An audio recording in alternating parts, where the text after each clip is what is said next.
All right, so this is our chapter 1 lecture. And I mentioned before that I'm not covering the whole chapter 1. I think some of it's kind of silly, and some of it we're going to be covering later anyway. So what I would probably recommend is watching this first and then take a look at the book. I also want to mention that I posted something called a Smart Book, which is on Connect. I've gotten a lot of really good feedback on that. It's like a way to read the book that's interactive and whatever. Totally optional, but I am posting those for every chapter. And I'll go through and mark the parts of every chapter that we're actually going to be covering. So that's something that you guys can do. I also want to mention that my husband is mowing the lawn. And so if I abruptly pause, it's because he's come in here singing or something. All right, so the first thing chapter 1 covers is the manager. This is super annoying to me. We know what managers are. So I read it and I thought, well, why are they telling us what a manager is? And basically, it is boring. But the reason we talk about a manager versus other, agents in a business is because the manager is actually the people that make decisions. And economics is all about decision making. So you can assume like a manager can ask people to bring him or her data, and then they take the data and actually make the decision. So thought it was worth mentioning. The second thing is the definition of economics. I don't know how you guys teach this, but I always point out the fact that it's a super boring definition. The science of making decisions in the presence of scarce resources. So if this was an undergrad class, I'd say, this is so boring. What's the point of this? And then I would play the song, You Can't Always Get What You Want by the Rolling Stones. And then I'd say, actually, economics is a way of thinking that's super useful and helpful. But basically, my way, so I'll show this and then I'll say, what does this actually mean?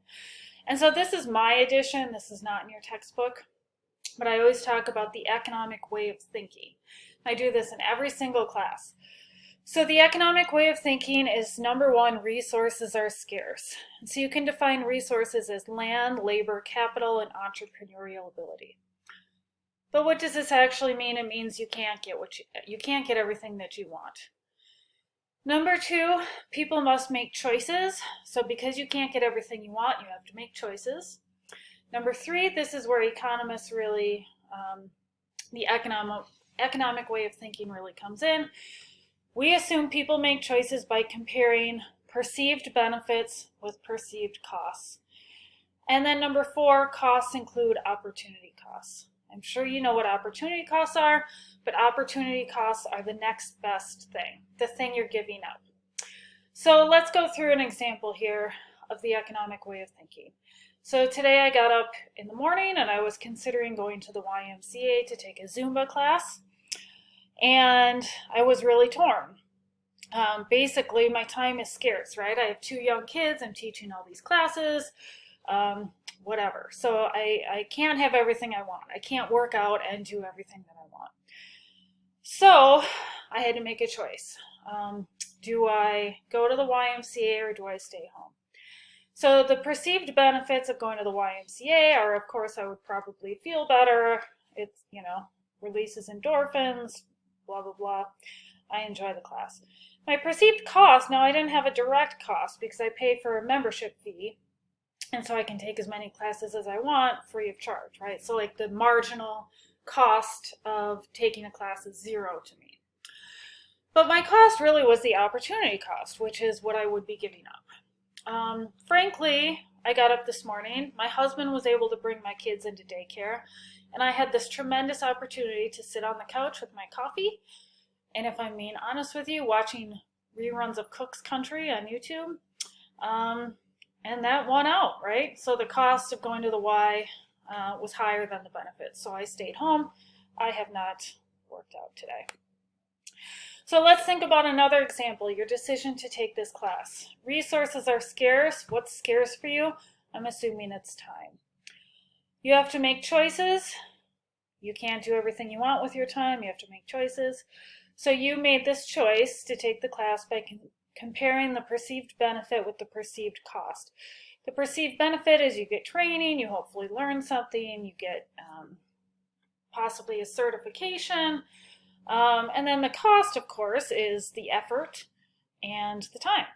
So the costs include opportunity costs. You could be doing other things with your time.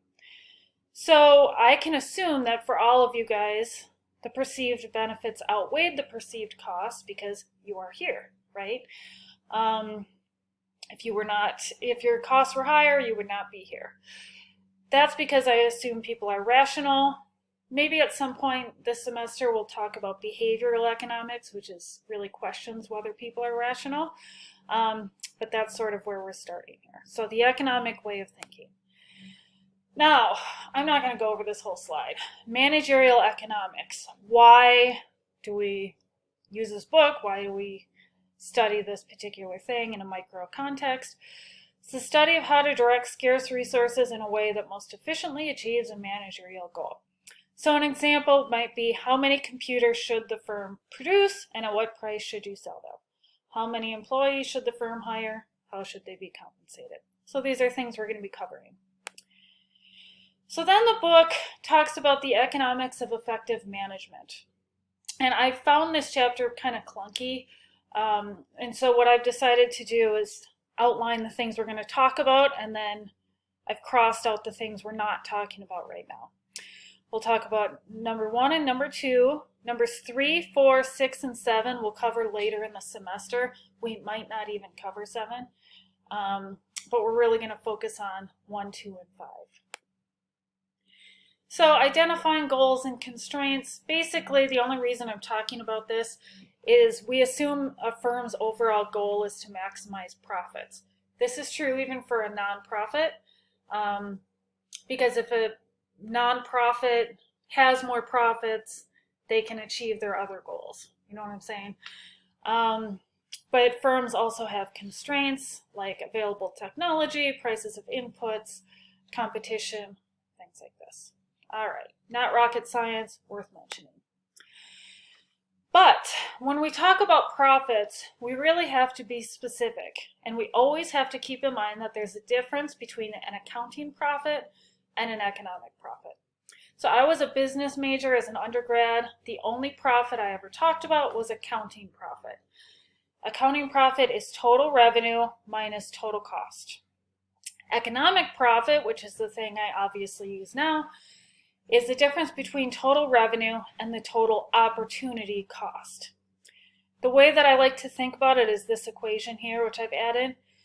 Economic profit is equal to total revenue minus explicit costs minus implicit costs or opportunity costs. And really the only way to think about this that's helpful is with an example.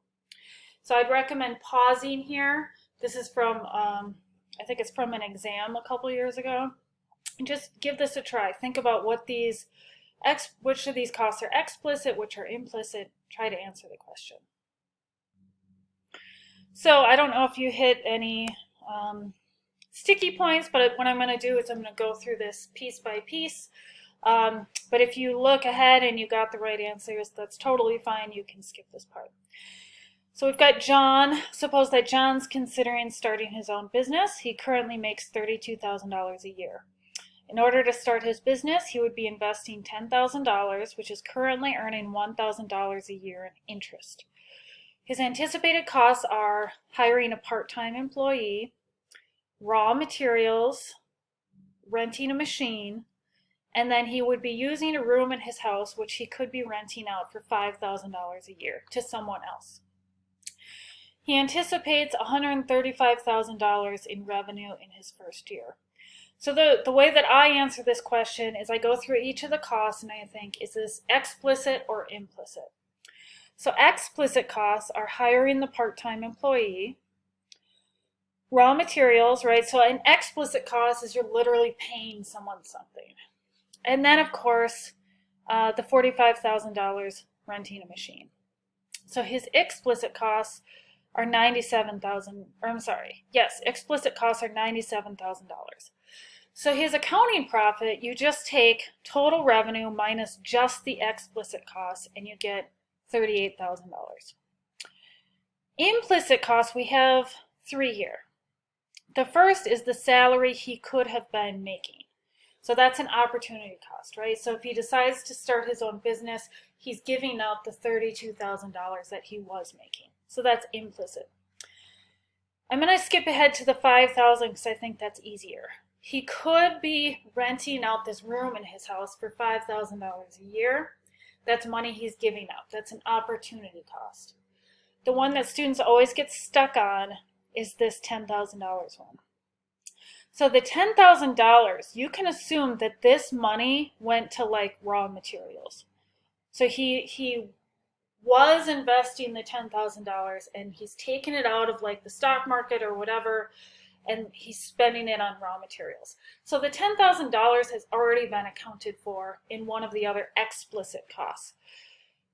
The $1,000 is an implicit cost. So he's giving up interest that he could have been earning on that money. So his economic profit, and of course I designed it this way, is zero. You take total revenue minus explicit costs minus the implicit costs, and that's zero.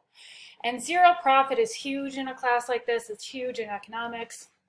For example, perfectly competitive firms like a farmer makes zero profit, zero economic profit. It's always super confusing to students. They think, why would you do that? And so it's always helpful to think, would an economist advise John to start his business? Why or why not? And the answer is yes. Even though he's making zero economic profit, he's actually covering all his next best options. So he's covering, like, he's making $32,000 a year plus that $1,000 a year in interest, plus the $5,000 he could have been making renting out his room. So he's actually, technically you would say he's indifferent to starting his business, but in neoclassical economic theory, which is what we're covering, you assume if you're indifferent, you do the thing. So it is worth it for him to start. So I think what I'm going to do here is I'm going to stop because we're at 12 minutes and I don't like to record longer than 15. What I'm going to pick up in my next lecture is the time value of money. And this is probably where most of your first homework is coming from. I think there is 1 or 2 questions on profits, and the rest will come from the next section.